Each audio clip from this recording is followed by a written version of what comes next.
Pemerintah Desa Pondok Udi, Kecamatan Kemang, Kabupaten Bogor, pada Senin pagi melaksanakan launching kegiatan pembangunan Samisade di Kampung Kilometer 45 Desa Pondok Udi.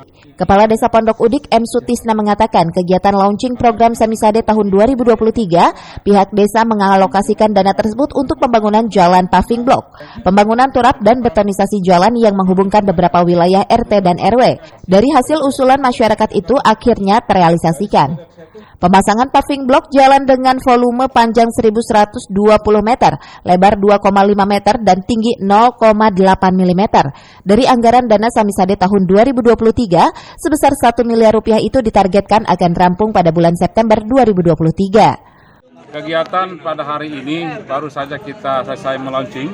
Kegiatan yaitu program Samisade untuk pekerjaan pemasangan paving block untuk wilayah RW 03 Desa Pondok Udik, yang mana pemasangan paving block ini ada di garis bantaran Setu, dan kami telah melakukan koordinasi dari beberapa pihak terkait dan alhamdulillah disetujui, dan ini adalah salah satu akses jalan yang selama ini sangat diharapkan dimohon oleh masyarakat, khususnya KM 26, dan begitu gembiranya masyarakat, begitu antusiasnya, dibuktikan pada hari Minggu kemarin, antusias masyarakat melalui swadaya gotong royongnya ini membuahkan hasil yang sangat positif. Kades berharap dengan dibangunnya jalan tersebut bisa meningkatkan roda perekonomian di wilayahnya. Dari Kemang, Kabupaten Bogor, Suhanda Abrizi melaporkan.